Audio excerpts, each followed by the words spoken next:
وَإِذَا مَرِضْتُ فَهُوَ يَشْفِينِ.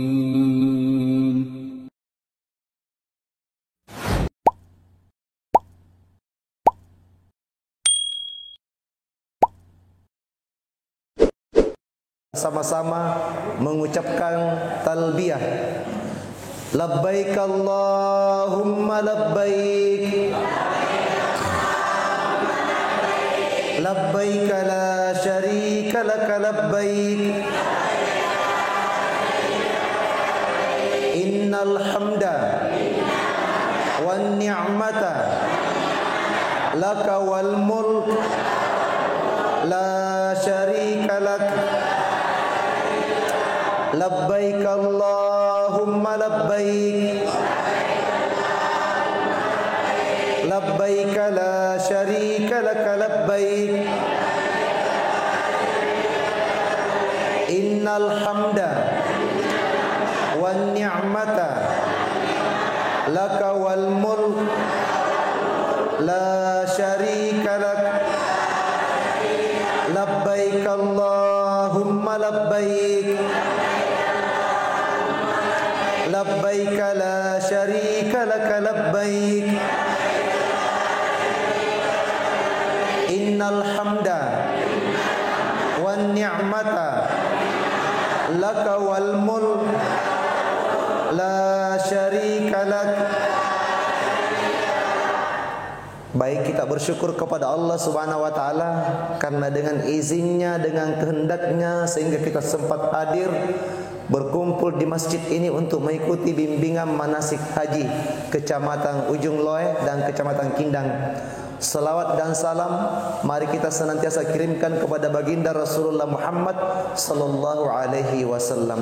Allahumma salli ala Muhammad wa ala ali Muhammad kama sallaita ala Ibrahim wa ala ali Ibrahim wa barik ala Muhammad wa ala ali Muhammad kama barakta ala Ibrahim wa ala ali Ibrahim innaka Hamidum Majid.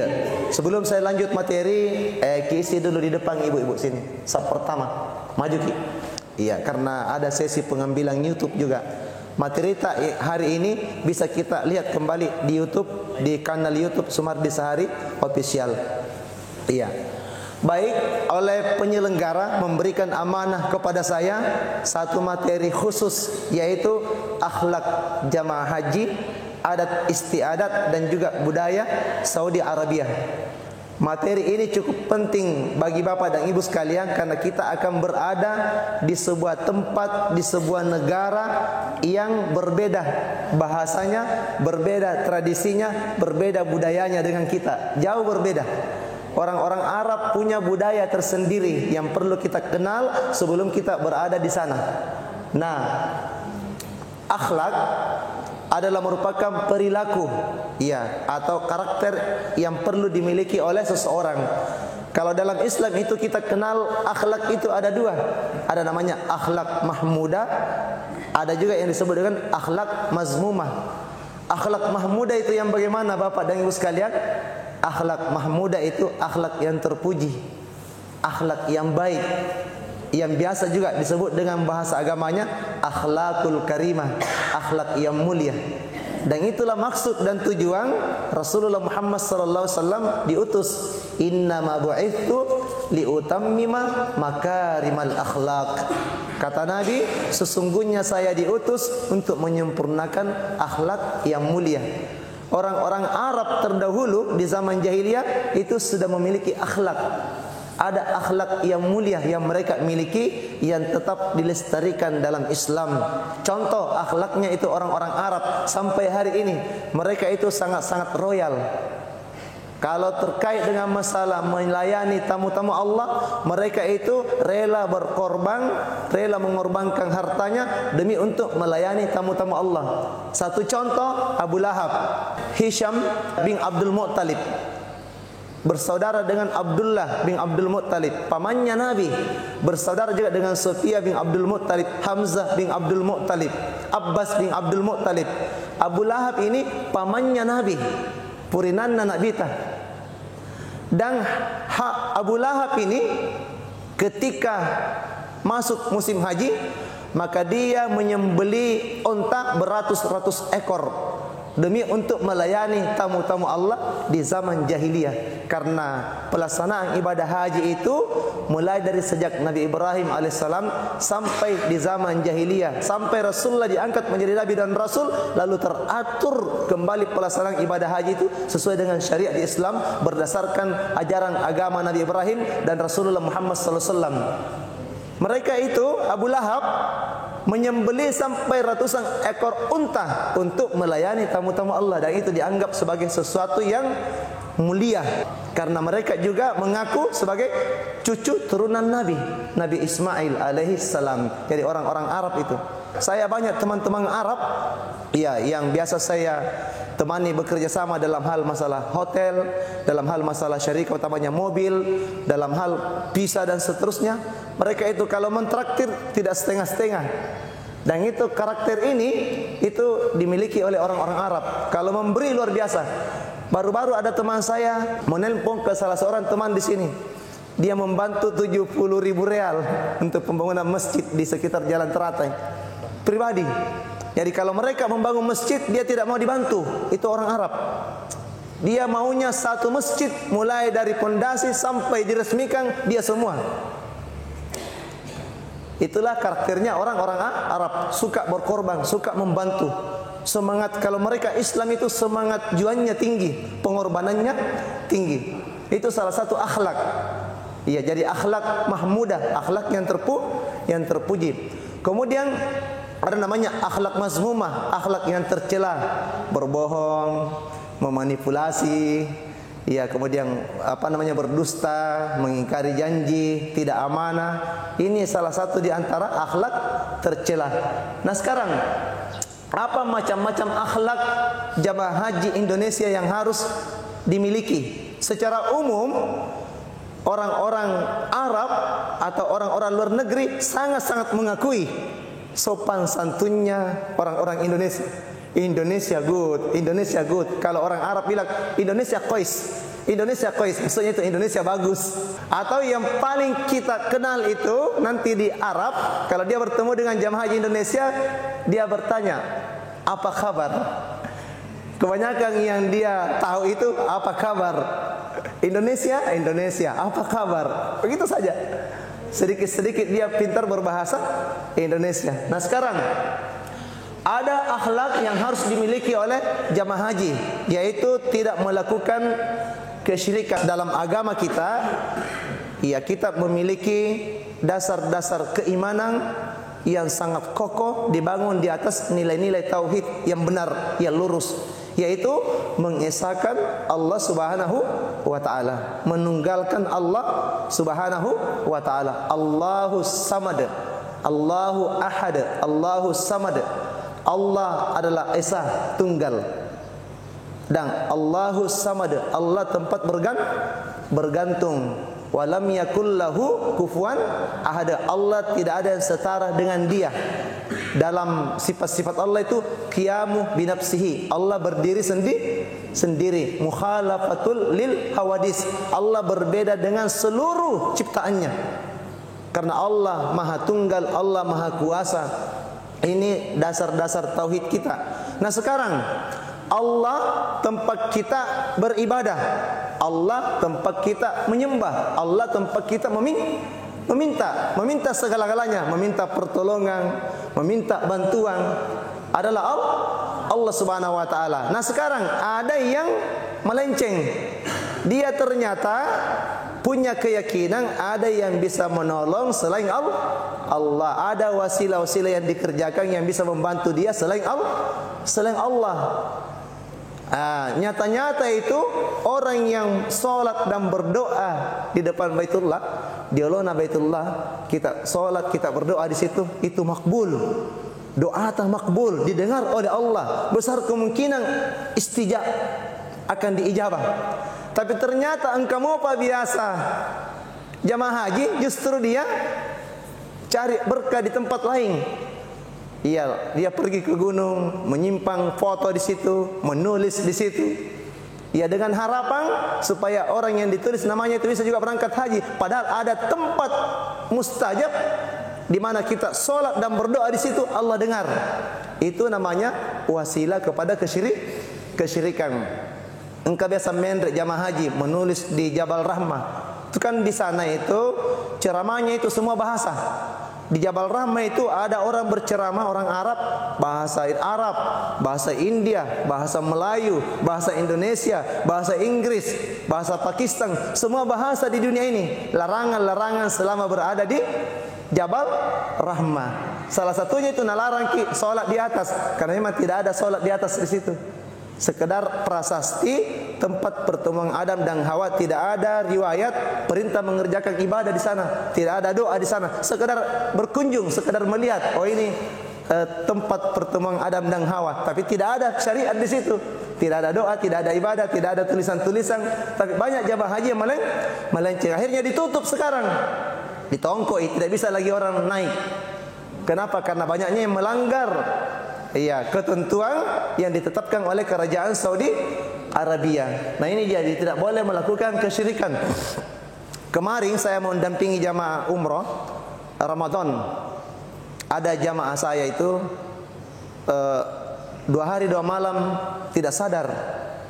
Iya, saya katakan kayaknya ini menuju ke gila. Tidak sadar. Dia terus menerus berpegangan di daun pintu. Dan teman-temannya dia usir semua keluar. Akhirnya teman-temannya tidak bisa masuk kamar. Jadi di ruqyah tetap seperti itu. Nanti lama-kelamaan kami bermusyawarah para tim pembimbing. Oh ternyata ditemukan di pinggannya ada jimat-jimat. Pakai jimat-jimat. Diambil paksa itu, baru dibakar di dalam di WC kamar mandinya hotel. Setelah selesai dibakar, saya lanjutkan lagi ruqyah. Mulai sadar, nak cari bapaknya. Yang pertama kali nak cari, mana bapakku? Iya, mana bapakku? Akhirnya didatangkan bapaknya karena ada di kamarnya tetangga, di kamar hotelnya didatangkan. Alhamdulillah sudah mulai mengingat, mana saudaraku? Nak panggil, nak cari saudaranya. Iya, sudah makan belum? Puasa ini kita gitu tidak makan sahur, tidak ada mau makan, tidak ada mau minum. Iya, akhirnya dia sadar setelah dilakukan pembakaran. Jadi jangan bersihkan diri dari jimat-jimat. Karena 2-3 kali saya membawa, ada yang tidak melihat Ka'bah, turun di tawaf, tapi bertanya sampai di hotel, Ustaz, di mana itu Ka'bah? Sudah makin datang tawaf tadi di Ka'bah. Wah, ada yang tidak beres ini. Ya, hal-hal seperti itu perlu diperhatikan. Mungkin kita anggap benar, tapi syariat tidak menganggap benar. Karena dalam hadis Sahih Muslim, coba buka hadis riwayat Sahih Muslim, Rasulullah bersabda, "Man 'allaqa tamimatan faqad asyrak." Siapa yang memakai jimat-jimat maka dia musyrik. Tadi kan kita iyyaka na'budu wa iyyaka nasta'in, hanya kepadamu kami beribadah, na'budu, dan hanya kepadamu kami nasta'in, meminta pertolongan. Kenapa kita minta pertolongan dengan benda? Padahal kita harusnya minta pertolongan kepada Allah. Ada ayat, ada zikir begini. Ya Hayyu Ya Qayyum, wahai Allah yang terus-menerus hidup, kekal dan abadi. Iya. Birahmatika astaghis, dengan mengharapkan rahmat dan pertolonganmu, astaghis, tolonglah saya ini. Jadi memang ke Allah. Pernah suatu ketika itu saya itu pergi ke sebuah tempat, diutus oleh teman. Kamu yang hadirin acara. Tengah malam saya tanya di goa, tidak ada yang tahu itu tempat. Ya Allah ya Rabbi, tengah malam ini jam 1 tidak ada yang tahu itu tempat. Saya sudah bertanya ke tukang beca, bertanya ke masyarakat, tidak ada yang tahu itu tempat. Biasa orang yang saya tanya kebetulan orang yang tidak tahu. Mungkin ada orang yang tahu, tapi bukan itu yang saya dapat. Saya dapati bertanya, akhirnya tidak ada jalan lain kecuali berdoa ini. Ya Hayyu Ya Qayyum, wahai Allah yang hidup terus menerus, birahmatika, dengan mengharapkan rahmatmu, astaghis, tolong saya ya Allah. Tidak lama kemudian ada orang naik motor, macet di depan saya. Mati motornya. Saya salam, Assalamualaikum. Waalaikumsalam. Tapi Pak, saya ini dari Bulukumba. Saya ini peserta mau mengikuti acara begini, ini acaranya. Langsung Nabi bilang itu orang yang macet motornya, saya panitianya, mau ke sana ini, naik maki. Itulah, hanya cukup 2 menit, Allah langsung kabulkan doa saya. Jadi kita itu Bapak dan Ibu sekalian tidak butuh perantara. Bersihkan hati kita, perbaiki akidah kita, perbaiki tauhid kita, ya, perbaiki doa kita. Allah bantu kita dalam kondisi darurat sekalipun. Paling darurat sekalipun Allah bantu kita. Pernah tahu kisahnya Nabi Yunus ditelan ikan, tapi Allah selamatkan dengan kekuatan doa. Apa doanya? La ilaha illa anta subhanaka inni kuntu minaz zalimin. Jadi dalam perjalanan kita perbanyak baca itu doanya Nabi Yunus supaya Allah bantu kita dalam berbagai keadaan, dalam berbagai kesulitan.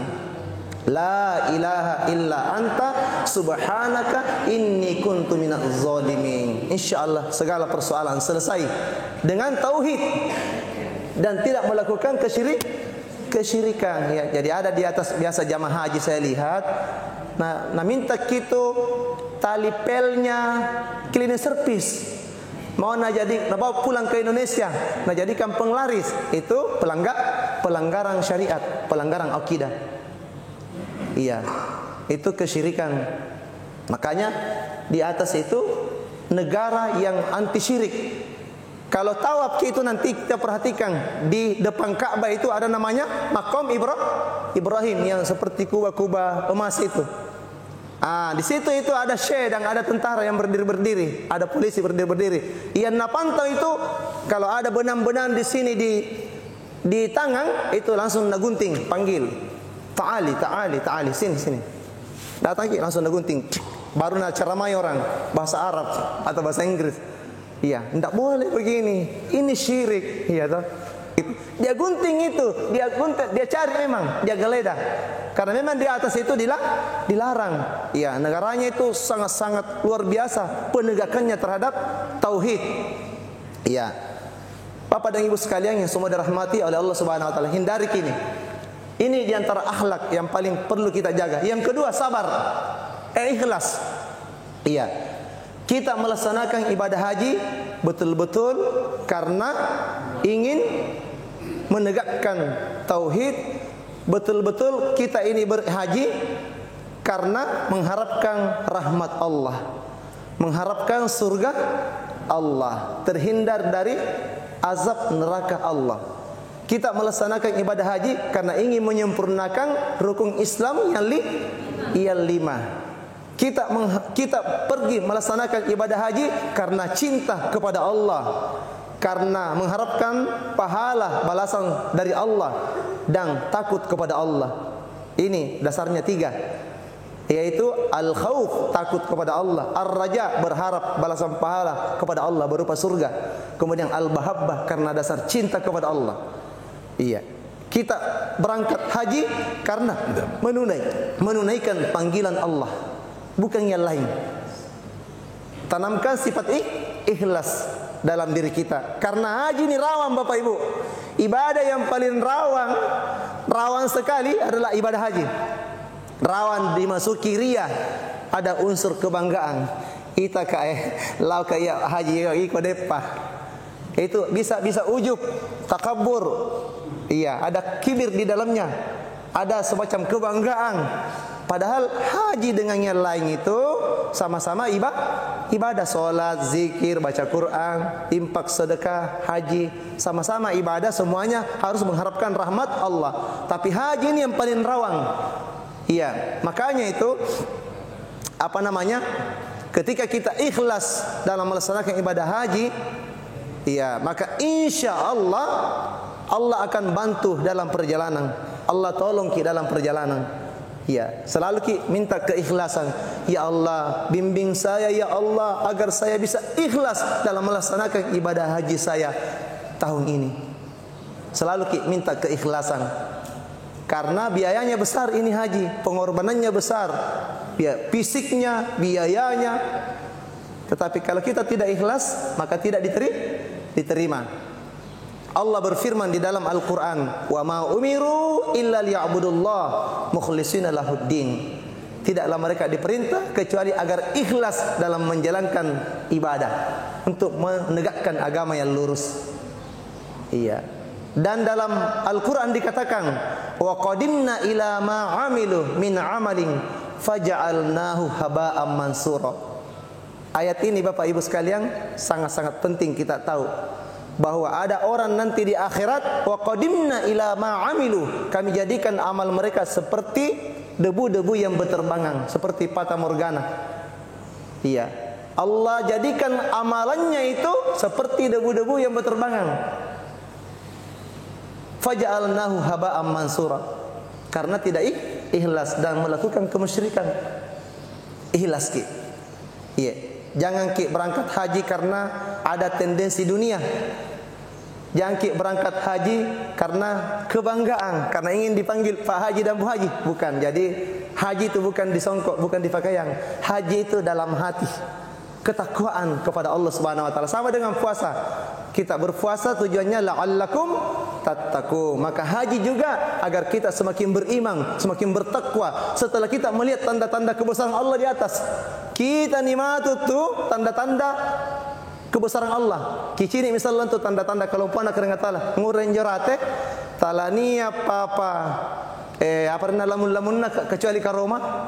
Tapi apa namanya, rezekinya orang itu terus mengalir. Rezekinya orang-orang Arab itu terus mengalir, padahal negerinya adalah negeri padang pasir yang cukup tandus.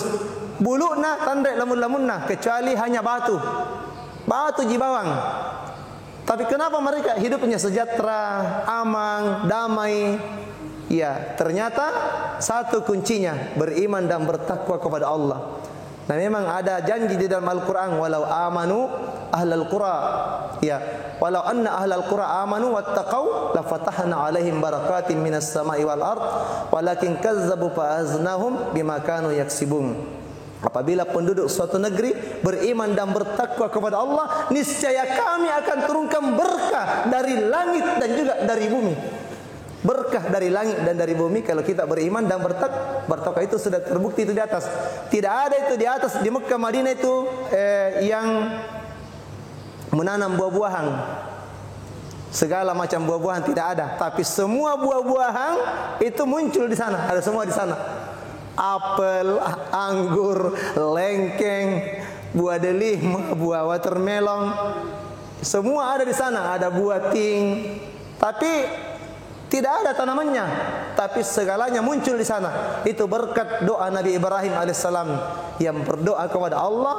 Ya, di Baitullah Nabi Ibrahim berdoa, ya Allah, yaitu datangkanlah jenis buah-buahan kepada mereka. Datangkanlah jenis-jenis buah-buahan kepada mereka. Jadi orang Arab itu gemar makan buah. Iya, makanya itu banyak sekali penjual buah di atas. Kalau ada nanti di Arab, Bapak Ibu, itu harus juga makan buah. Karena nanti akan musim panas. Sedangkan buah-buahan itu banyak mengandung cairan supaya tidak dehidrasi. Maka konsumsi itu buah. Belajar memang makan buah. Utamanya buah yang paling banyak disajikan itu bagi jamaah haji, buah apel, buah jeruk. Iya, kemudian watermelon atau semangka. Terus di makanannya selalu ada mentimunnya. Kenapa? Karena nanti itu biasanya di atas 40 derajat panasnya. Kita butuh buah-buahan, butuh cairan yang banyak supaya kita tetap terjaga kesehatannya. Harus kita makan itu buah. Karena memang kita sedang berada di daerah yang dimana tubuh kita butuh suplai buah. Oke, kemudian sabar. Sabar ini sangat diperlukan bagi jamaah haji. Di antara ini yang paling banyak mewarnai perjalanan Bapak dan Ibu sekalian. Harus kita banyak bersabar. Karena pasti mulai kita berangkat itu begadang, kemudian capek, lelah dalam perjalanan. Ditambah lagi dengan teman-teman itu berbeda-beda karakter, beda-beda sifatnya. Temannya ada yang orangnya pendiam, tapi ada yang suka memoro-moro. Salah sedikit marah lagi, naik lagi tensinya, marah lagi. Nah, ia suka marah, nanti itu banyak beristighfar, banyak diam, kembalikan kepada Allah. Jadi kalau ada masalah, karena tidak bisa dihindari, itu namanya masalah dalam perjalanan, tidak bisa dihindari. Saya punya jurus, kalau ada masalah, jangan permasalahkan masalahnya, ya. Jangan permasalahkan masalahnya. Kenapa anda begini nih? Kenapa anda begini? Tapi fokus apa solusinya? Apa solusinya? Iya, jangan kalau permasalahannya mau dipermasalahkan, kan sudah terjadi masalahnya. Sudah terlanjur. Tapi jernihkan pikiran tak, luruskan niat tak agar ada solusi. Apa solusinya ini Ustaz?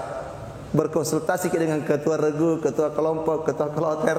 Apa solusinya ini? Nah, kita sama-sama cari solusi. Itulah sebaik-baik orang dalam perjalanan, yaitu mencari solusi. Kenapa banyak orang yang berperkara, mempermasalahkan masalah, tidak ada ujung pangkalnya, tidak ada selesainya, karena dia tidak fokus kepada solusi. Orang yang cerdas itu orang yang fokus mencari apa solusinya ini. Jadi tolong jamaah haji kita ini sebagai pemberi solusi. Jangan permasalahkan masalah. Belum nanti masalah makanannya. Kadang-kadang ada yang kita tidak suka menu yang disajikan. Biasa de kilori, andre kinga yang biasa kan rena nasryang. Iya, andre ki biasa. Nah, mulai sekarang berdoa ki. Ya Allah, panjari lalu injo kandre sallo ni sareang selama dalam perjalanan haji kunne kungai ngase. Iba jajia ka yamanang ngaro andre diareka. Iya, kulori maneng. Iya, yakinkan dari sekarang. Supaya Allah bantu ki. Insya Allah yang sebelumnya mungkin kita tidak biasa makan itu makanan, akhirnya sudah bisa menyesuaikan diri karena berkat doa ta. Jadi aja ki permasalahan kode kilori, ya tenang makis saja sambil berdoa, ya Allah sebentar ya Allah, mudah-mudahan makanan yang disajikan ini makanan yang saya suka. Sebenarnya tidak suka, tapi karena doa akhirnya suka. Penting dari sekarang berdoa ki. Dan jadikan semua makanan yang disajikan itu yaitu berkah bagi saya, menjadi penyebab saya lebih sehat dan kuat beribadah. Nah, nanti itu ada jamaah haji kalau masuk di kamar di hotel, karena di hotel itu semuanya ada AC-nya, pendingin ruangan.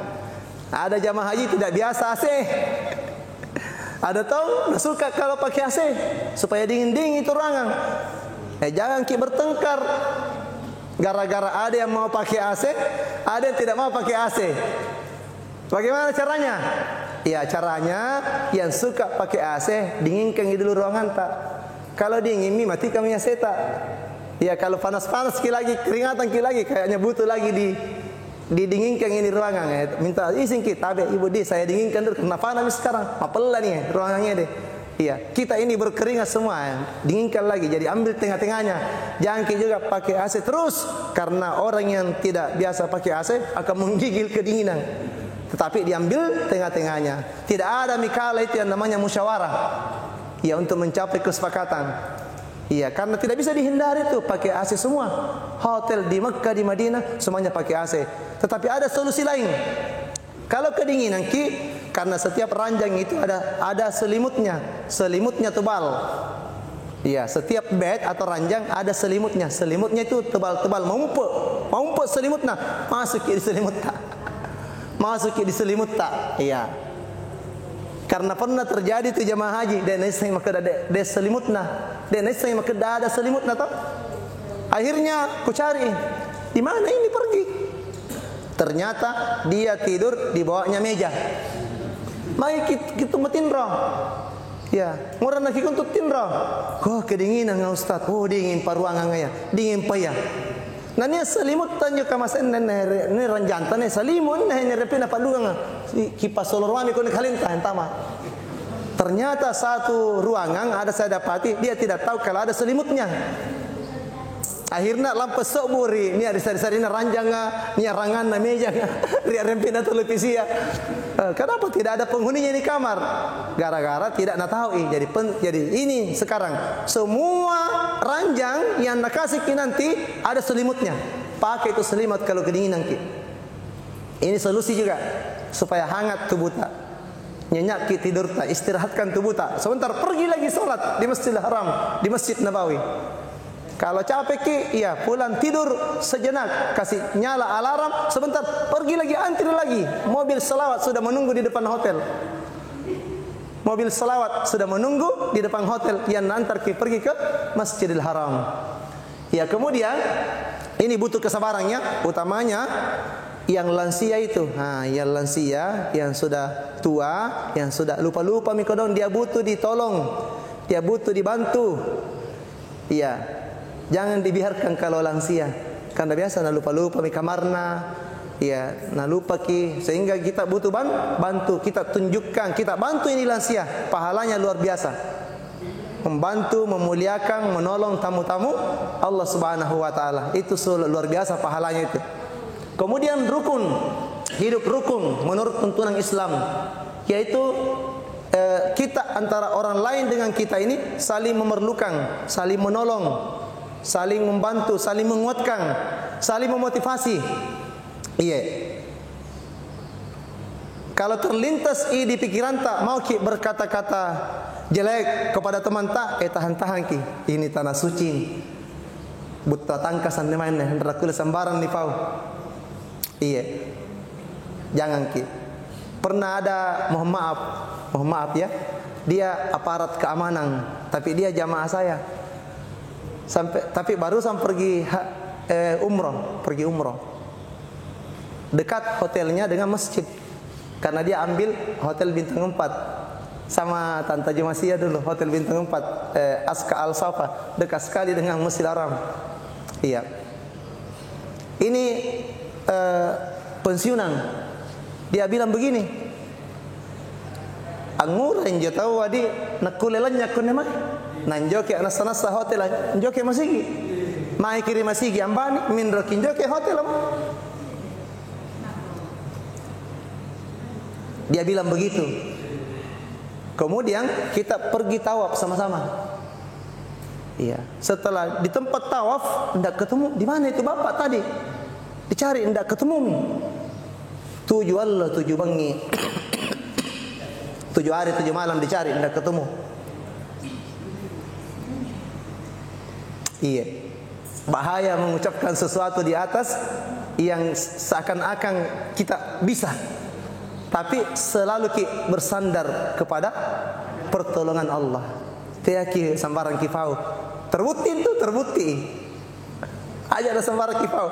Nah bukti kaki Allah Ta'ala. Ini dia bilang, saya ini pelatih tentara. Dan saya ini melatihnya biasa di hutang. Nah di hutang itu tidak ditahu ya mana masuk, di mana keluar. Nah bisa jadi tahu.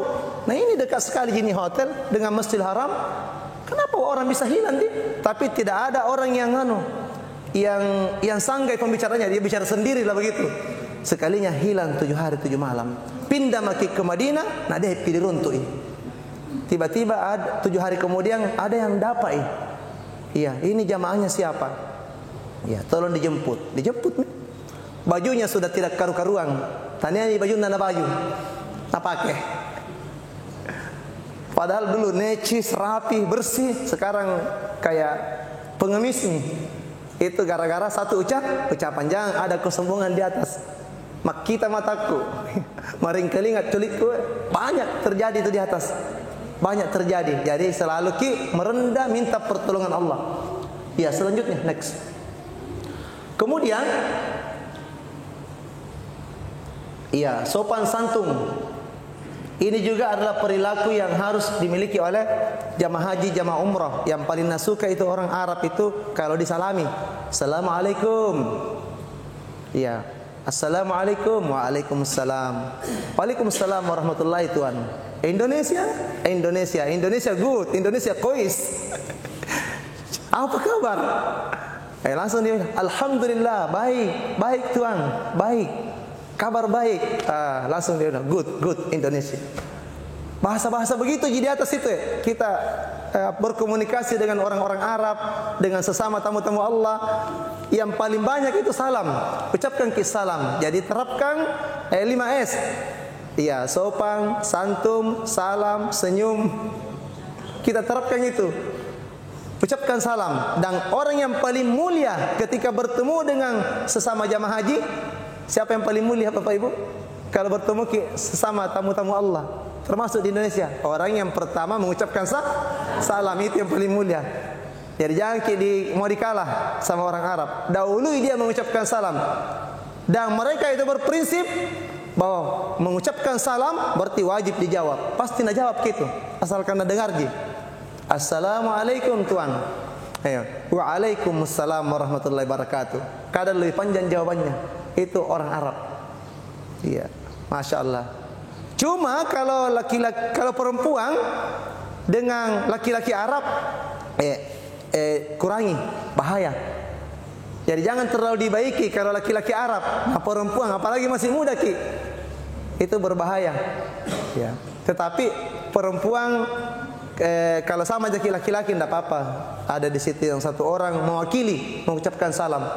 Kalau rombongan ki berjalan dalam adab Islam itu satu orang saja yang mewakili mengucapkan salam. Tidak mungkin kita langsung salam semua bersamaan.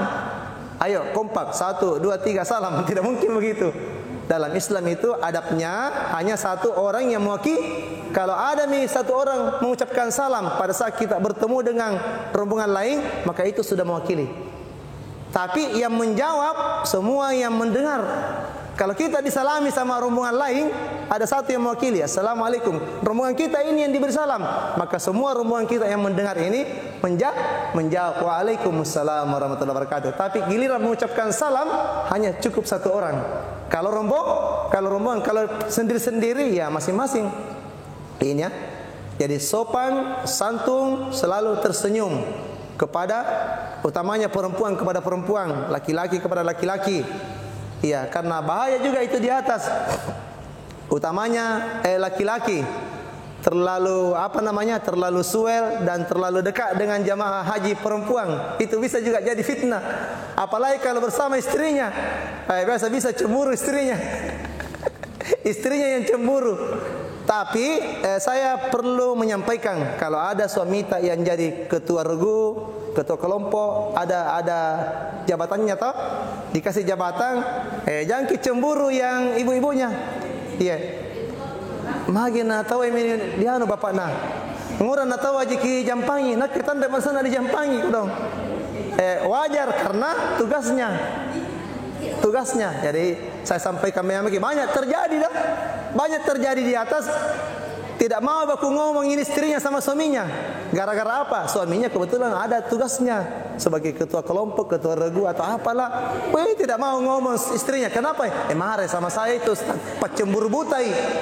Karena Yanu tadi itu kudorong pergi, kodong kan tidak bisa berjalan.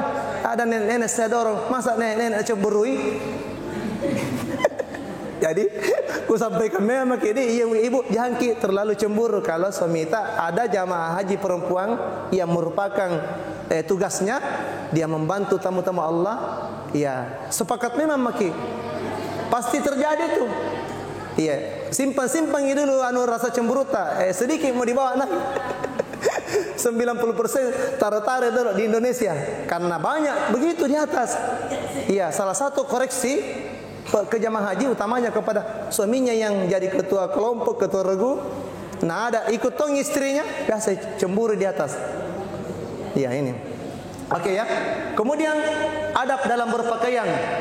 Ini adab dalam berpakaian perlu bagi jamaah haji itu memperbaiki cara berpakaiannya. Kalau perempuan pakaiannya longgar, yang tidak tipis-tipis, yang tidak kelihatan lekat-lekut tubuh. Pakaiannya yang tebal, tetapi tidak panas, karena musim panas di atas. Cari baju yang tebal pakaiannya tapi dingin. Tidak apa-apa jadi mahal-mahal sedikit. Baik talku, baik pakaian abaya, atau misalnya gamista, yang tebal-tebal. Jangan yang kelihatan lekat-lekut tubuh, itu berbahaya. Ya, yang laki-laki bawa maki pakaian begini juga. Bawa maki juga pakaian baju koko seperti yang kita pakai. Ya, tetapi jangan lupa bawa yang begini karena 1, 2, 3 hari kita di atas itu terpengaruh maki. Wah, mau kok juga pakai jubah deh. Padahal deki biasa mak jubah keren. Tapi di atas itu pasti terpengaruh maki. Kenapa? Semua jamaah laki-laki dari negara lain, dari Malaysia, dari Brunei, dari Singapura pakai begini semua mi. Terpengaruh maki juga. Bawa memang maki. Biar tidak banyak dibawa. Iya, 2, 3 lembar kita bawa itu sudah cukup. Iya, bawa memang pakaian begini juga. Sengaja kayak ini Tadi saya mau pakai baju batik sebenarnya membawa materi. Tapi materiku kulihat mengenal budaya di Arab Saudi, kurubah menjadi begini. Karena ini yang paling banyak di atas dipakai oleh jamaah haji. Iya, dan jangan lupa selalu bawa edikarta, atributa, tanda-tanda, simbol-simbol. Tidak boleh itu dilupa karena itu nyawata itu. Nyawata itu edikar. Iya, ada syal. Iya, yang digantung di leher itu tidak boleh dilupa karena itu nyawata. Banyak jamaah haji itu di atas lama baru dapat, istilahnya dia tersesat, lepas dari rombongan gara-gara tidak ada tanda-tanda di bawah. Tapi selagi ada tanda-tanda, biar kita tersesat kemana, insya Allah ada orang dapat. Pernah itu jamaah umrah dari Gatareng pulang Mitumanna, dia masih di Mekah. Pernah dengar tak? Pulang Mitumannya dia masih di Mekah. 3 hari, 5 hari kayaknya baru dia kembali. 5 hari datangnya temannya, baru dia kembali. Gara-gara apa? Dia meninggalkan rombongannya, tidak bawa tanda-tanda. Hanya baju dan celana. Tidak ada HP. Ada kejadian. Jadi ini menjadi pelajaran bagi kita. Nah, rekongka kita silota masuk di kamar hotel mau ikut naik di mobil selawat, mobil yang mau antar kita pergi ke masjid. Nah tidak lengkap tanda-tandanya, langsung disuruh pulang ke kamarnya. Lisu kita dulu, kita dulu, nota dulu, kilupai. Utamanya itu orang tua kasihan. Kalau yang muda-muda, jangan kita pandang enteng ini sudah ribuan kali terjadi gara-gara tidak bawa tanda-tanda, simbol, edikar, ya syal, akhirnya dia tersesat. Pada disengi, kalau kita pakai itu semua itu tanda-tanda biar ki terpisah bagaimana? Ada orang dapat ki sebentar, cepat jadi dapat. Karena lengkap tanda-tandanya, karena di edikar itu tinggal di scan, muncul semua anunya, pisahnya, alamatnya, orang dari mana, muncul semua, tinggal di scan sama petugas. Karena banyak sekali itu di atas petugas haji, di mana-mana ada. Kalau ada jamaah dari provinsi lain tidak dapat, langsung scan, langsung hubungi petugasnya. Ya, oke. Kemudian pergaulan antar bangsa. Ya, tentunya dalam pergaulan antar bangsa ini, karena jamaah haji ini atau melaksanakan ibadah haji adalah muktamar Islam sedunia. Kita akan bertemu, bersilaturahim, bersilatul ukhuwah dengan saudara-saudara kita dari seluruh negara. Keamanan dari Amerika, dari Jerman, dari Maroko, dari Mesir, dari Prancis, dari Italia, iya, dari Yaman, dari orang-orang Arab. Keamanan nih tahu ada yang hitam sekali, hanya giginya yang putih. Iya, ada juga putih sekali. Ada saking putihnya agak merah-merah nih warna kulitnya, saking putihnya. Ada yang tinggi, besar-besar. Tapi ada juga yang kecil, pendek. Itulah jamaah haji Indonesia.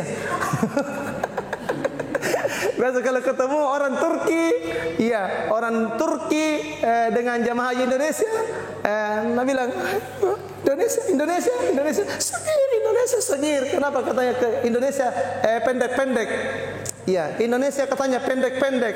Kata, biasa ada jamaah haji Indonesia, tuang, karena sudah ditakdirkan. Aduh itu.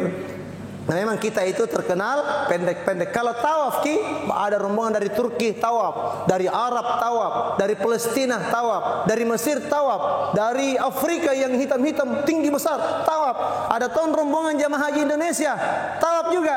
Dia pendek semua. Padahal itu paling tinggi di sini, tapi tetap pendek kalau kita sudah berhadapan dengan orang luar negeri. Itulah kita, negeri dari Asia Tenggara adalah orang yang paling pendek di dunia memang. Jadi walaupun pendek tapi lincah-lincah, sehat-sehat, kuat-kuat, iya, dan berakhlak, memiliki sopan santun yang bagus.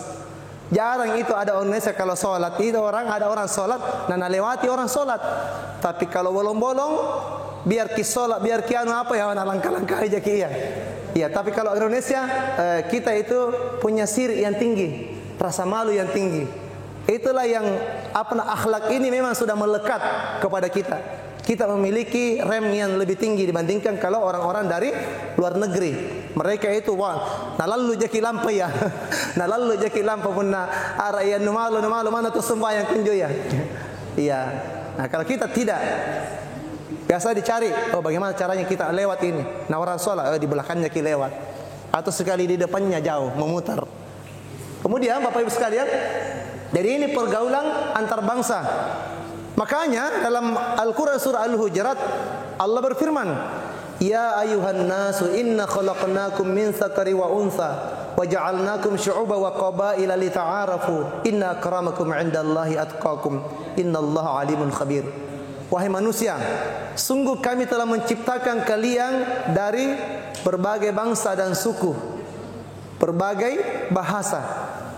Maka hendaklah kalian lita'arafu, saling kenal mengenal antara satu bangsa dengan bangsa yang lain.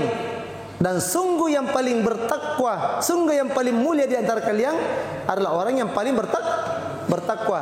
Ayat ini Bapak Ibu sekalian adalah perintah untuk mempelajari budaya orang lain, bahasa orang lain. Ayat ini juga dijadikan sebagai dasar untuk belajar bahasa negara lain. Contoh, bahasa Inggris, bahasa Arab, bahasa yang biasa dipakai itu di atas 2G. Bahasa Inggris sama bahasa Arab. Kalau masuk maki kalau orang pergi umroh ya, masuk maki di lift. Terus kita mau bilang apa sama di situ di petugas? Mau turun, berarti kita bilang tahat. Kalau mau naik, fuk. Iya, kan tanya Ki, mau kemana ibu? Mau kemana ini? Nah, biasa bahasa Inggris atau bahasa Arab. Kalau mau kita turun bilang Ki, tahat di bawah. Kalau mau naik bilang fuk. Tanda tahat, fuk. Iya, itu saja di atas itu. Dan pelajari itu lift. Tempat keluar lantai dasar biasanya itu G. Tapi orang di atas tidak bilang G, tidak nato bilang G, G. Mau kemana? Ya tahat, G. Tahat maksudnya di bawah. G itu G. G itu lobinya hotel, lantai dasarnya hotel. Jangan lewat ke bawah, karena biasanya di bawah itu untuk petugas, untuk parkiran hotel, ada di bawahnya lagi hotel kah? Iya, seperti itu ya. Oke, sekarang akhlak dalam ibadah. Ini penting juga. Akhlak jamaah haji ketika beribadah. Yang pertama saya mau bahas ketika ada orang yang sholat. Iya, ada orang sholat. Nah kita mau lewat, maka lihat dulu. Usahakan Ki jangan langsung melewati di depannya orang yang sholat. Pas, misalnya dia berdiri di sini, lewat Ki di sini. Usahakan Ki jangan pas, tapi mungkin agak-agak di sini Ki sedikit lewat. Iya. Atau tidak ada, di sini juga ada orang sholat, di sini ada orang sholat juga. Iya, maka kita langkahi dia pada saat dia sujud. Mantan kira menteng, pernah sujud mi, kilangkahi mi pernah. Itu boleh. Tapi jangan Ki pas di depannya dia sujud di sini. Ya. Misalnya dia duduk antara dua sujud, langsung lewat, itu tidak boleh. Tapi tunggu dia bersujud, baru kita langkahi. Itu boleh, karena kan sudah bersujud kepada Tuhannya. Kita langkahi di atasnya, itu boleh. Dan ini pasti tidak bisa dihindari. Iya, tidak bisa dihindari. Kemudian yang kedua, saat kita tawaf atau sa'i, jangan kita saling mendahului. Ajak kita salah silot kak. Tapi baku pegang Ki, baku dekat Ki, sudah dihitung lagi.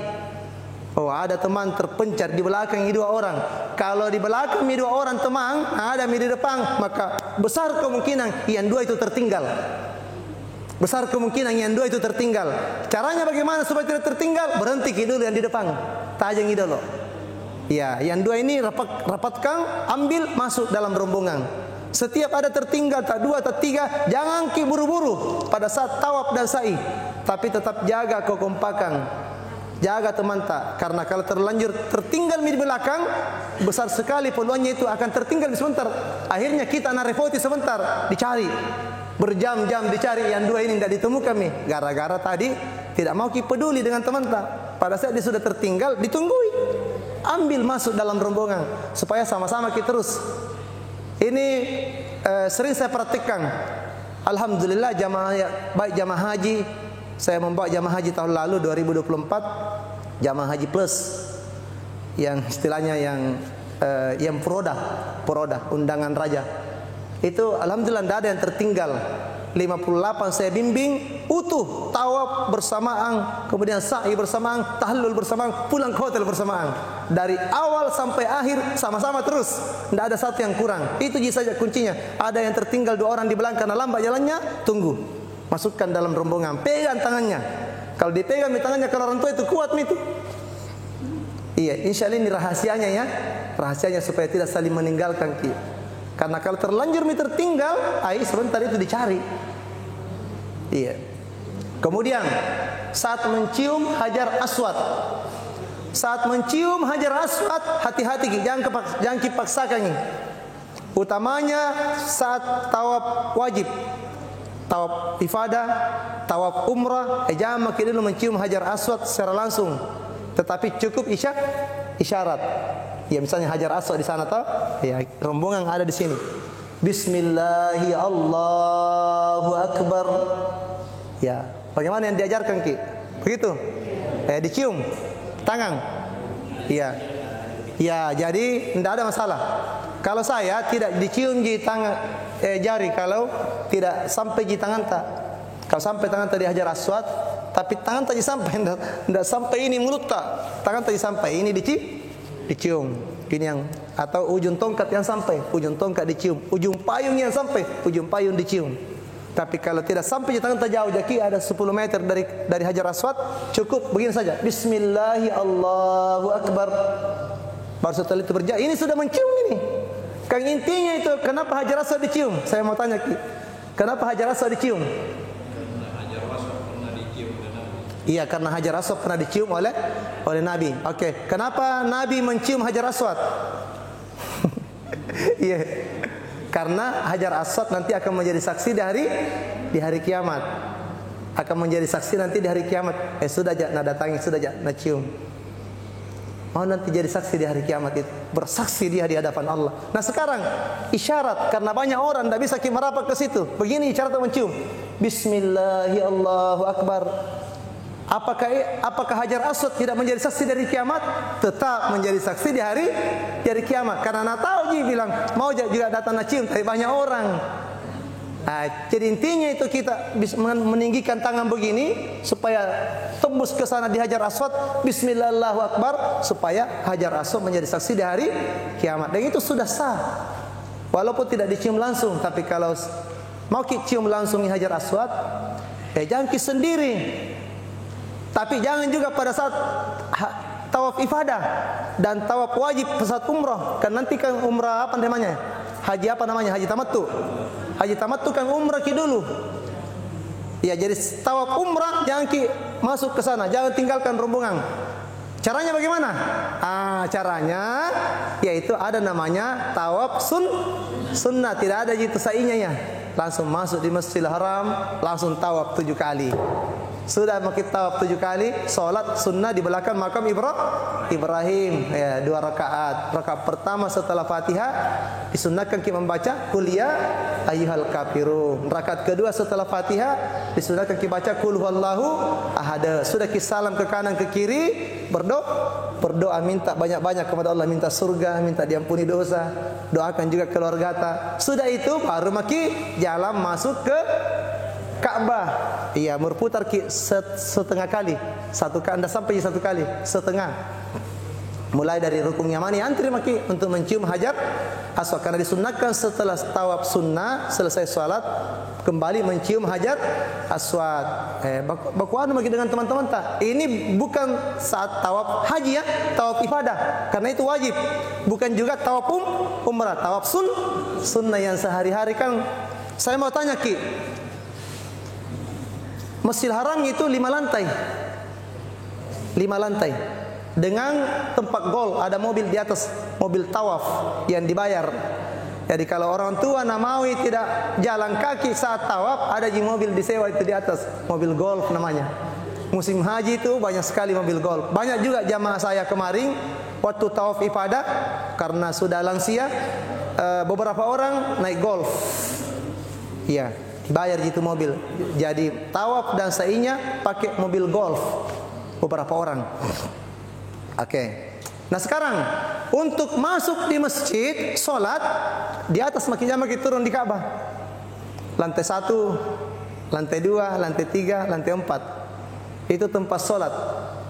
Tapi kalau untuk tawaf niat tak masuk ke Masjidil Haram, mau kita tawaf sunnah, langsung turun ke pelataran Ka'bah lewat tangga. Ya, langsung kita turun. Dan jangan kita langsung duduk sampai di atas. Ada namanya tahiyatul Ka'bah, penghormatan terhadap Ka'bah. Dan turun kita di Ka'bah itu tidak ada salat sunnah tahiyatul masjid di. Tidak ada yang ada salat sunnah tahiyatul masjid hanya di atas. Lantai 1 di Masjidil Haram, lantai 2, lantai 3, lantai 4. Itu sebelum duduk ada namanya salat sunnah tahiyatul masjid. Kalau di Ka'bah tidak berlaku salat sunnah tahiyatul masjid, tapi tahiyatul Ka'bah, penghormatan terhadap Ka'bah. Apa itu? Langsung tawaf 7 putaran. Jadi semua itu orang yang mau turun ke Ka'bah itu langsung tawaf 7 kali, baru sholat. Sudah sholat baru duduk-duduk menunggu waktu sholat. Iya, karena ada juga jamaah suka turun ke Ka'bah tapi tidak tawaf di. Kalau tidak tawaf dia di atas semakin di lantai 1, 2, 3, 4. Tapi kalau untuk tawaf langsung turun. Dan persyaratannya itu untuk turun di Ka'bah, kalau laki-laki harus menggunakan kain ihram.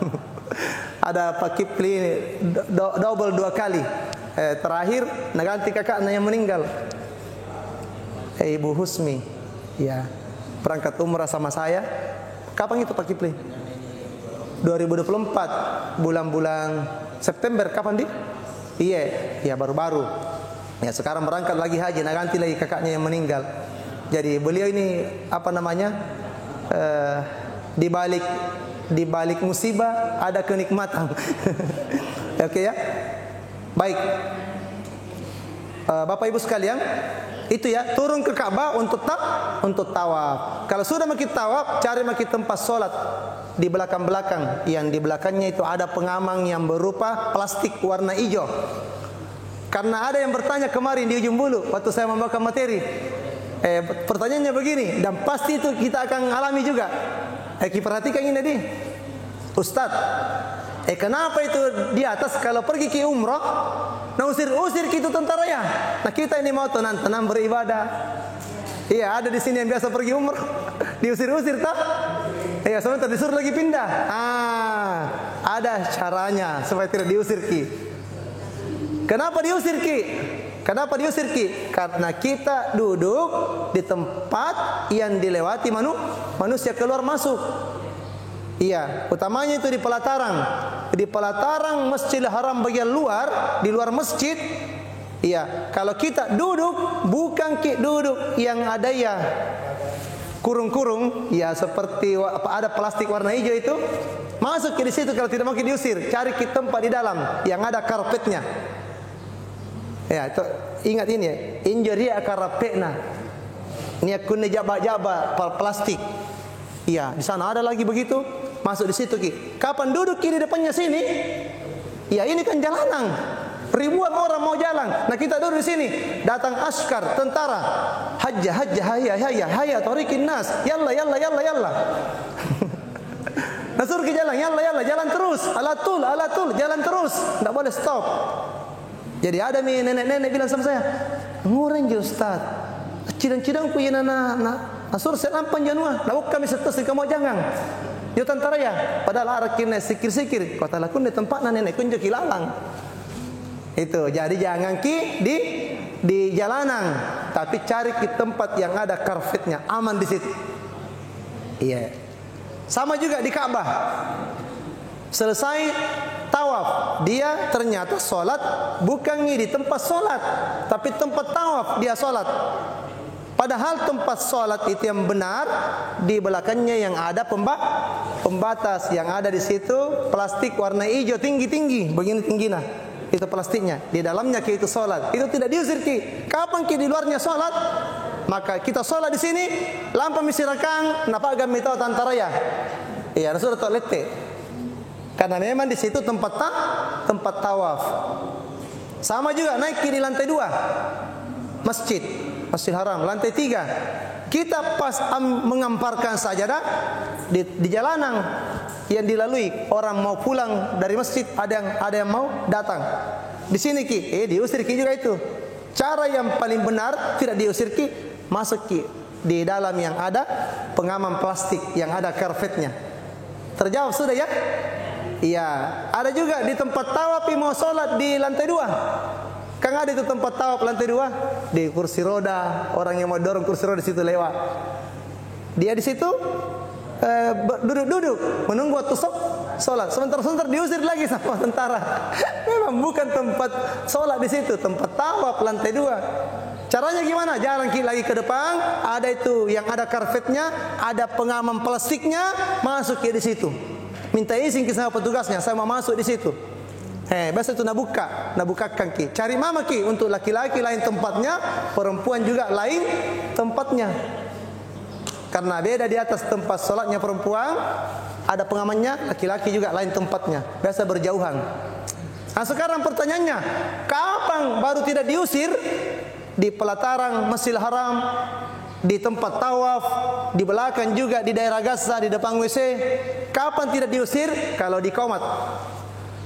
Punana kami pabang ngarate, tidak ada istilah diusir. Dimanapun kita mengamparkan sajadah, jadi di situ mesti ambil saf. Semua tempat menjadi halal untuk ditempati sholat kalau sudah di komat. Tapi selagi belum di komat, sampai disuruh mesti lete. Kalau tidak, tepat ki carata mengambil posisi. Kira-kira bisa dipahami nih Bapak Ibu? Iya, jadi ki pelajari misal lo. Pengalaman orang sing ini usir ki orang ini materiku. Berarti salah posisian nih.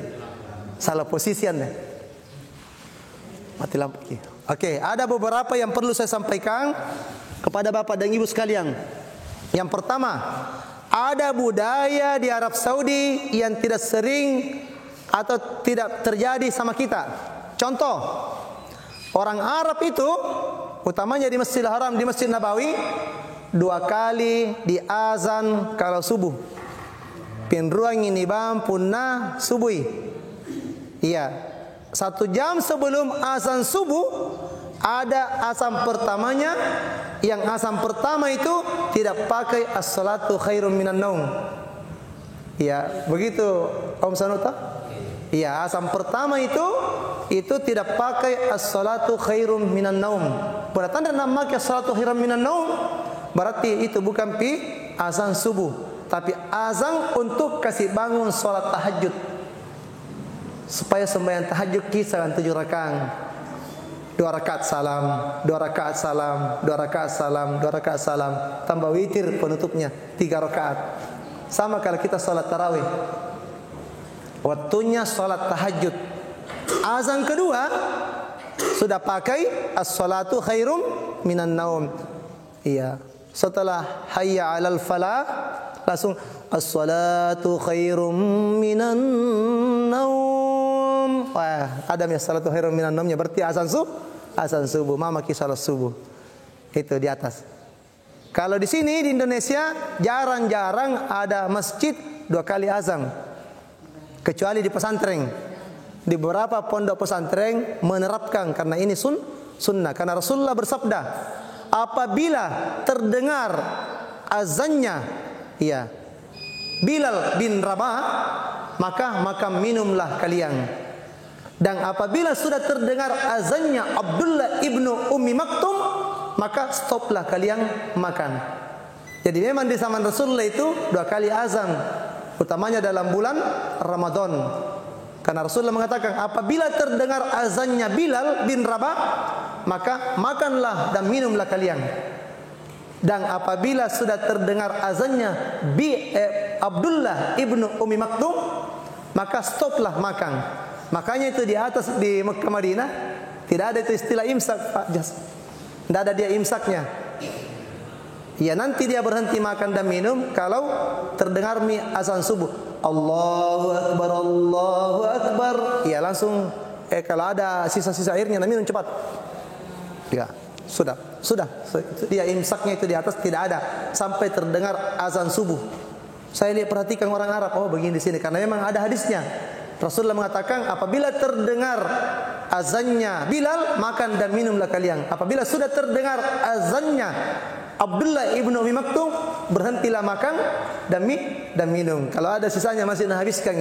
Itu di atas di Arab Saudi begitu. Kalau kita di Indonesia, fatwa Majelis Ulama Indonesia ada jeda 5 menit, 10 menit sebelum waktu subuh, maka sudah stop makan dan minum. Kalau di Indonesia begitu. Kalau di atas tidak ada imsaknya kecuali sampai terdengar azan subuh. Oke. Kemudian yang kedua, ada budaya di atas. Budayanya di atas di Saudi Arabia, kalau malam Jumat ada sujud tilawah. Iya, di Indonesia juga sudah mulai dipraktekkan. Tapi di Indonesia itu mungkin baru sekitar belasan tahun. Cukup pemeliar di beberapa masjid. Iya. Nareko nijumai supaya subuh di atas di Mekah dan di Madinah, maka imamnya akan membaca surah As-Sajdah. Iya, surah As-Sajdah. Iya, dan pada saat imam membaca wahum la yastakbirun, maka imam akan langsung sujud. Dan makmum juga semuanya langsung bersujud. Ya. Dan itu namanya sujud tilawah. Sujud tilawah senang. Sujud karena mendengarkan ayat-ayat sajadah. Dan ada 14 ayat dalam Al-Quran yang masuk dalam kategori ayat sajadah. Kau mengaji di Belata, nah kita dapat itu salah satu dari ayat sajadah, simpang Al-Quran langsung bersujud. Tapi kalau dalam solat kita langsung baca itu ayat sajadah, walaupun bukan waktu salat subuh di hari Jumat, langsung bersujud. Yaitu sunnah hukumnya, tidak wajib, tapi hukumnya sunnah. Dan alangkah lebih bagusnya kalau kita langsung bersujud ketika membaca ayat sajadah. Dan ini dipraktikkan nanti di Mekah dan di Madinah, Masjidil Haram, di Masjid Nabawi. Kita perhatikan kalau malam Jumat subuh biasanya ada sujud tilawah pada saat membaca ayat sajadah. Oke ya? Karena ada jamaah haji itu imamnya sujud, makmumnya sujud semua, jamaah haji Indonesia langsung ruku. Nah lihat kiri kanan, kenapa ada sujud semua orang ini? Baru juga sujud. Itu ya. Jadi penting bagi kita. Kemudian setiap salat subuh di Masjidil Haram dan di Masjid Nabawi tidak ada kunut subuhnya. Tidak ada kunut subuhnya. Karena di atas itu bermazhab Hambali. Iya, dia tidak melaksanakan kunut subuh, tapi dia hanya melaksanakan kunut witir. Setiap dia bangun salat tahajud, maka dia perlama kunut witirnya. Ada 2 kunut yang dia praktikkan di Saudi Arabia. Yang pertama kunut witir, yang kedua kunut nazilah. Kunut nazilah itu ketika Gaza, Palestina dibombardir oleh Yahudi, Israel. Banyak orang yang meninggal, maka imamnya Masjidil Haram langsung memimpin kunut nazilah. Baik maghrib, baik isya, ataupun waktu-waktu salat walaupun bukan subuh. Kunut juga, tapi namanya kunut nazil. Kenapa kunut nazilah? Karena ada saudara kita yang tertimpa musibah, banyak yang meninggal. Kunut nazilah namanya. Terus yang kedua yang napraktikkan di atas di Masjidil Haram, kunut witir, utamanya dalam bulan Ramadan. Cuma caranya itu witir di atas. Ada yang pernah berangkat umrah Ramadan di sini? Caranya itu di atas witir 3 rakaat itu nak bagi 2. 2 rakaat dulu salam, kemudian berdiri lagi ambil 1 rakaat. Tapi setelah bangun dari ruku sami Allahu liman hamidah, maka langsung kunut witir. Tapi kunut witirnya itu paling sebentar itu 6 menit. Paling lama 15 menit. Jadi berdoa terus. Biasa 15 menit orang angkat tangan begini sambil menangis-menangis. Jadi 2 rakaat tadi itu lebih pendek rakaatnya daripada yang 1 rakaat karena kunutnya lama.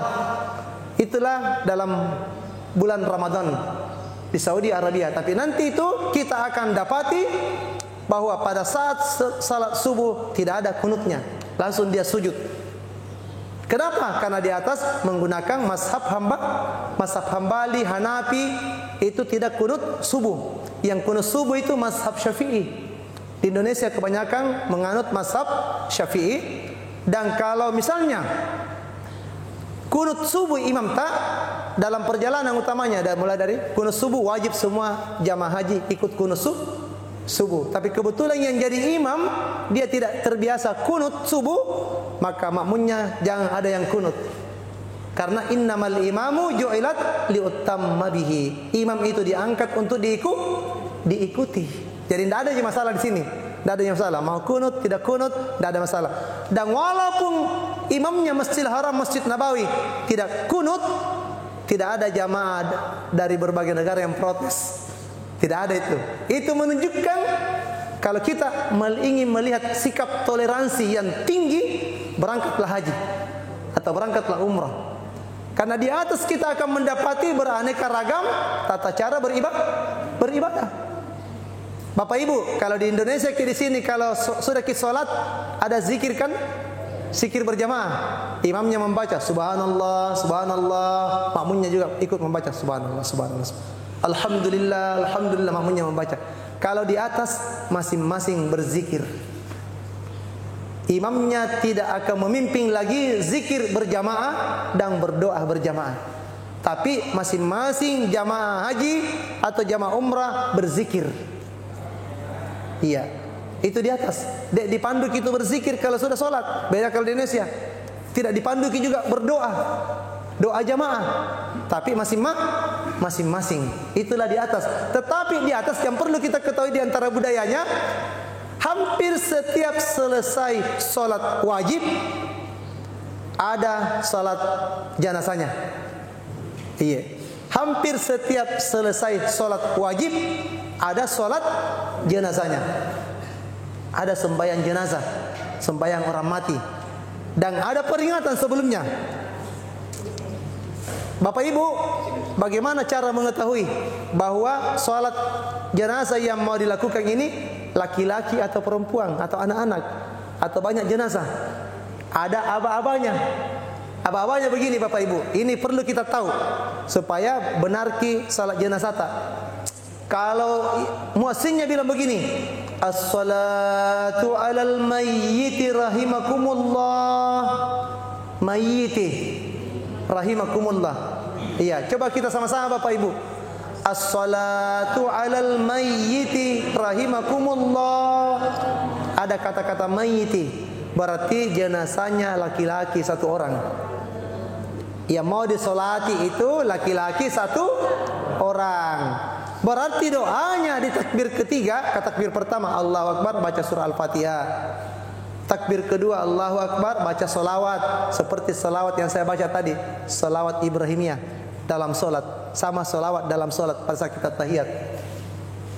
Takbir ketiga Allahu Akbar, barulah kita baca doa untuk salat jenazah laki-laki satu orang. Mayyiti satu orang laki-laki, berarti Allahumma ghfir lahu, pakai domir hu ujunna. Allahumma ghfir lahu warhamhu wa'afihi wa'fu anhu. Ayo kita sama-sama. Allahumma ghfir lahu warhamhu wa'afihi wa'fu anhu. Iya, panjang sebenarnya tapi pendek mau. Ya. Ya Allah ampunilah dia, ya Allah rahmatilah dia. Ya. Warhamhu wa'afihi wa'fu anhu. Ya Allah maafkanlah dia. Wa akrim nuzulahu. Ya Allah muliakanlah dia. Wa wasi' madakhalahu. Ya Allah luaskanlah kuburannya. Itu tadi kalau mayyitati. Apa? Al-mayyiti. Iya tadi as-salatu 'alal mayyiti. Mayyiti berarti jenazahnya satu orang laki-laki. Sekarang jenazahnya perempuan. Muassinnya bilang begini Ibu. Ada yang rekam ini? As-salatu 'alal mayyitati rahimakumullah. As-salatu 'alal mayyitati rahimakumullah. Berarti jenazahnya satu perempuan. Berarti nanti di takbir ketiganya itu doanya domir ha. Allahumma ghfir laha warhamha wa'afiha wa'fu anha wa akrim nuzulaha wa wasi' madkhalaha.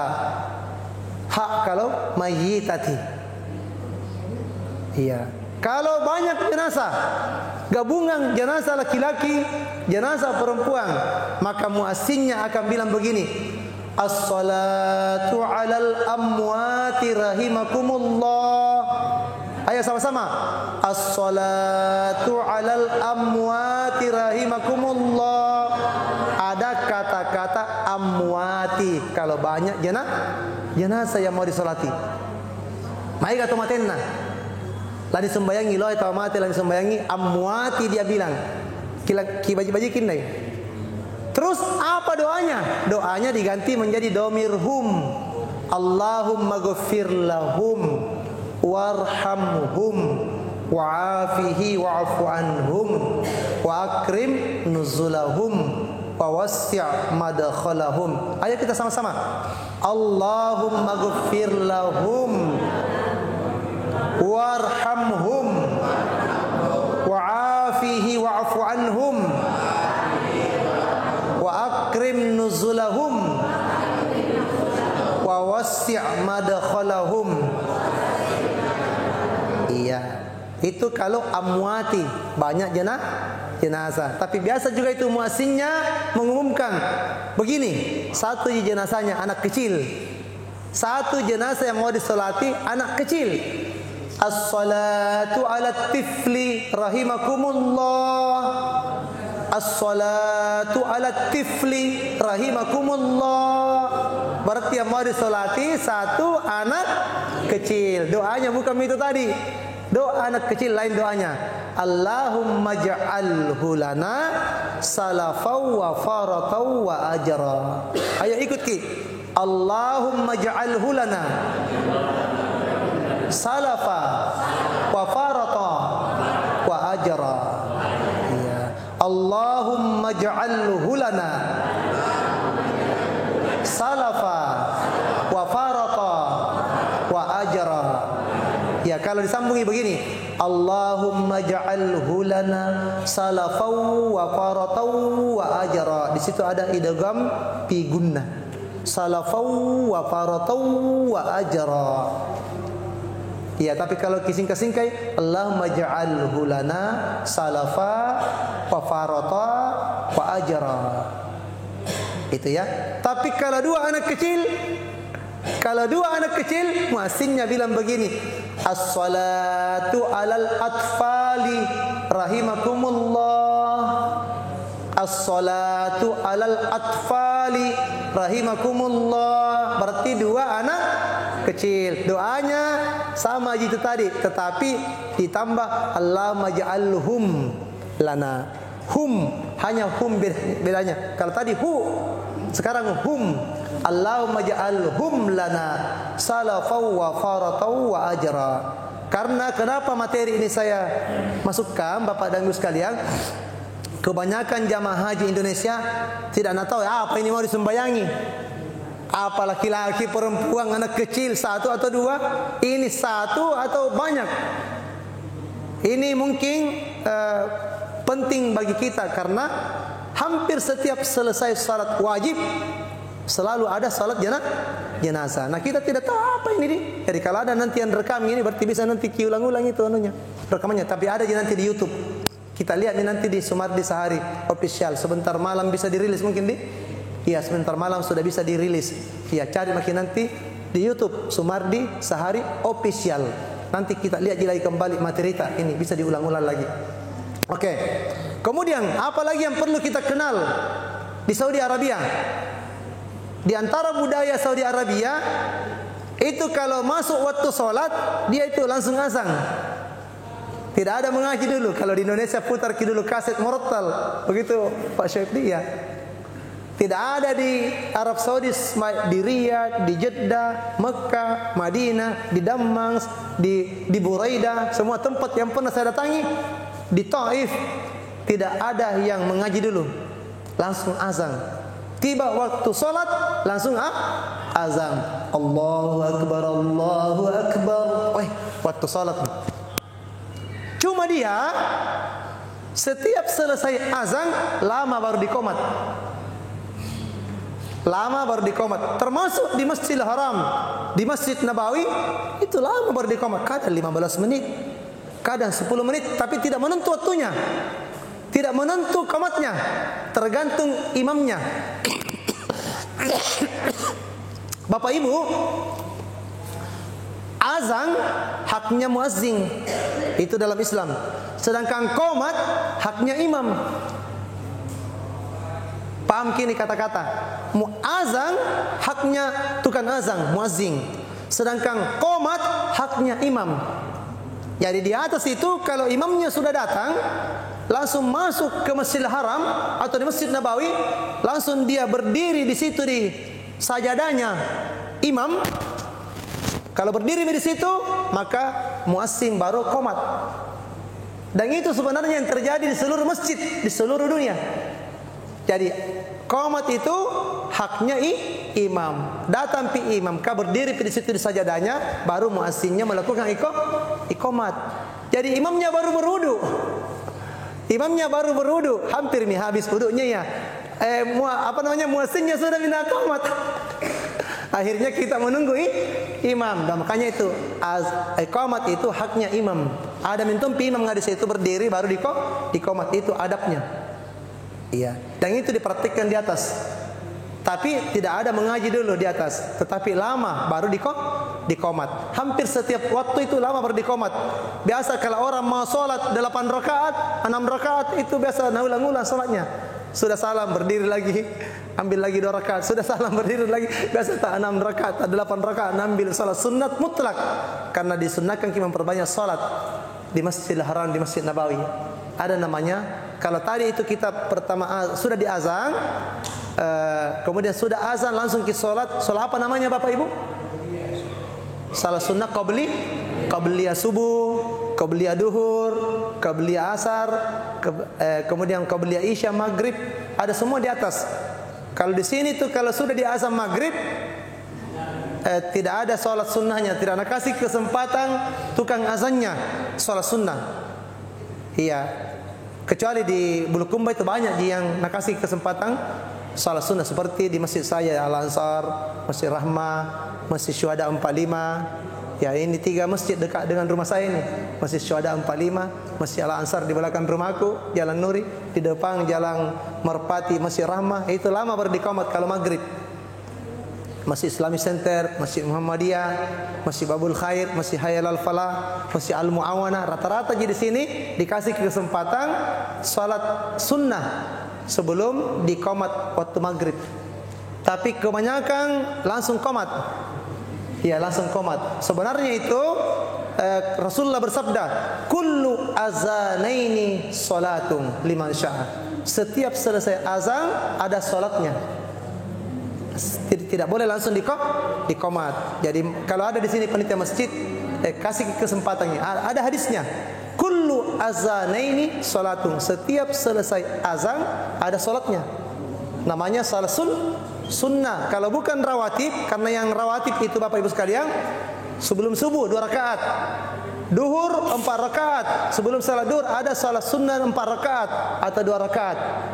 Itu rawatib, 2 rakaat setelah duhur, 2 rakaat setelah maghrib, 2 rakaat setelah isya. Adapun 2 rakaat sebelum asar, 2 rakaat sebelum maghrib, itu bukan salat sunnah rawatib, tapi gairu rawatib, lebih rendah kedudukannya. Tapi tetap salat sunnah di situ. Karena Nabi mengatakan antara azan dan iqamat ada salat sunnahnya. Itulah nanti di Madinah itu, di Mekah, setiap selesai azan maghrib, iya pasti lama gitu baru diqamat. Karena ada kesempatan untuk mengerjakan salat sunnah. Iya. Kemudian apa lagi Bapak dan Ibu sekalian yang semua dirahmati oleh Allah Subhanahu wa taala? Orang Arab itu di antara budayanya bersuara keras. Besar-besar suaranya. Kalau berdiskusi, besarnya suaranya, ini orang Arab kan. Memang malopo-lopo sedana kalau tahu Arab. Dan mereka itu kalau berdebat kayak mau berkelahi, kayak mau baku habisi. Kalau berdebat nih, ternyata tidak ada masalah. Sebentar biasa saja, bubar, langsung bubar. Dan biasanya itu orang Arab kalau dia berdebat kencang sekali suaranya kayak mau baku habisi. Tetapi ketika ada orang lain yang melerai, yang mendamaikan, mengucapkan sallu ala nabi, sallu ala nabi, sallu ala nabi, bersalawatlah kepada Nabi, maka bagaimanapun marahnya itu orang Arab langsung redah. Langsung redah. Kalau ada yang bilang sallu ala nabi, Sallu ala Nabi. Diingatkan kepada Nabi, walaupun marah bagaimana, langsung reda. Dan ada pantangannya itu orang Arab, Bapak Ibu. Kalau dipegang kepalanya, tidak ada masalah. Kita pegang kepalanya, ya mungkin kita begini kepalanya, dorong kepalanya, tidak ada masalah. Tapi dipegang pantatnya begini, itu seperti ditempeleng. Itu dia malu-malu. Ya sama di sini kalau ditempeleng, kalau dipegang kepalanya itu, ya kira-kira kalau di Indonesia itu sama hukumnya ditempeleng.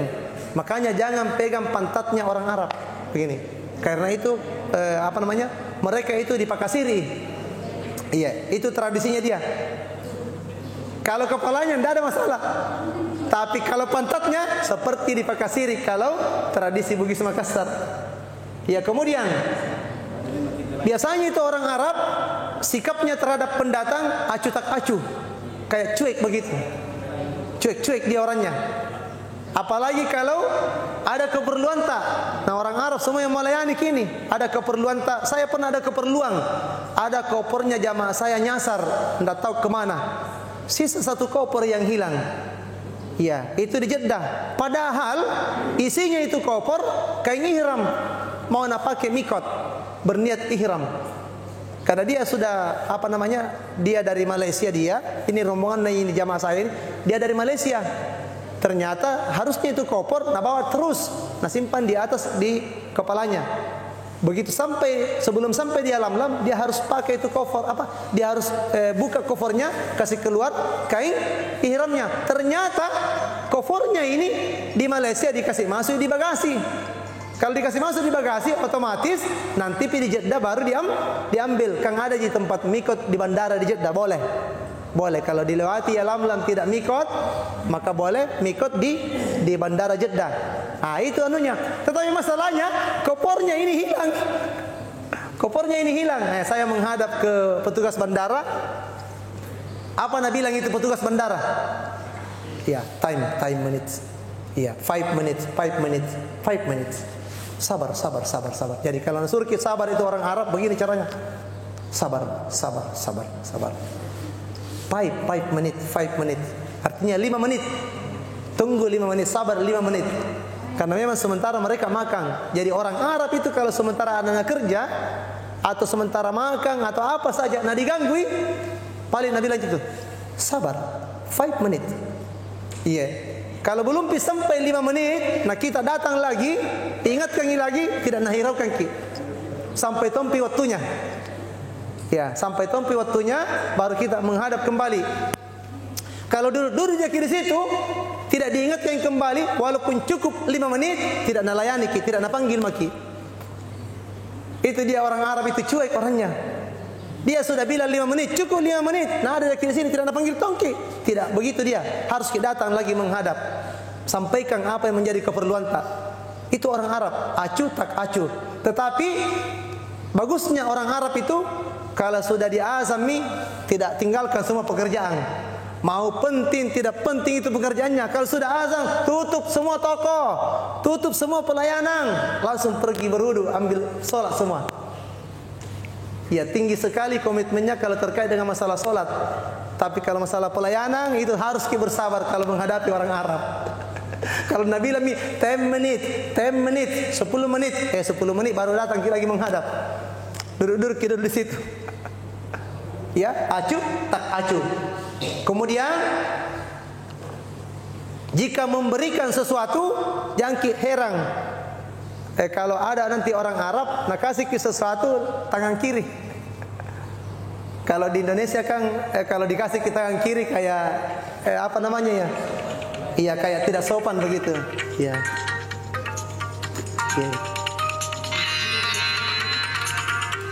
Ya, kayak tidak sopan kalau di Indonesia. Tapi kalau orang Arab itu kalau memberi sesuatu biasanya tangan kiri. Tapi tidak semua juga orang Arab, tapi kebanyakan kalau mau kita kasih sesuatu tangan kiri. Maka ingat ini materi. Oh memang. Tapi ada juga yang tangan kanannya tapi sedikit.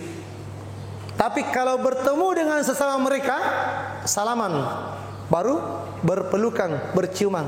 Laki-laki dengan laki-laki, perempuan dengan perempuan. Tradisinya itu orang Arab kalau bertemu dengan sesama mereka, utamanya yang sudah akrab, ya teman baiknya, langsung salaman, kemudian berpelukan, baru cium pipi kiri, cium pipi kanan. Iya, jadi kalau kalian nanti orang Arab bertemu, kayak langsung salaman, langsung berpelukan, iya, cium pipi kiri, cium pipi kanan, padahal sesama laki-laki. Itu memang tradisinya dia begitu, utamanya teman-teman akrabnya. Iya. Kalau Indonesia, ya jarang berjabat tangan dengan orang Arab. Paling tinggi itu hanya mengucapkan salam, Assalamualaikum. Ya, kita yang mengucapkan salam ke mereka atau mereka mengucapkan salam ke kita. Itu dia menjaga wibawanya. Kalau orang Arab itu, dia jaga marwahnya atau wibawanya. Hadirin dan hadirat sekalian yang semua dirahmati oleh Allah Subhanahu wa taala. Ini mungkin materi ya yang saya sampaikan. Nanti kita akan kembangkan materi ini dalam bentuk diskusi atau tanya jawab. Karena pasti dari pemaparan tadi ada hal-hal yang mungkin tidak terlalu dipahami, mau diperjelas melalui sesi tanya jawab. Untuk materinya sampai di sini dulu, Pak. Kita perbanyak tanya jawabnya. Saya suka kalau ada studi kasus, ada masalah yang kita mau tanyakan, atau mungkin perkiraan kita bagaimana, atau mungkin ada pengalaman, ya itu akan lebih jelas lagi dan insya Allah akan sangat bermanfaat. Jadi bertanya Ki, boleh bahasa Konjo? Di moto bahasa Bugis Ki Makutana. Ya, bisa bahasa Indonesia terserah. Saya kira sampai sini dulu materi saya. Kalau ada yang benar datangnya dari Allah Subhanahu wa taala, kalau ada yang salah datangnya dari diri pribadi saya. Subhanakallahumma bihamdika asyhadu an la ilaha illa anta astaghfiruka wa atubu ilaik.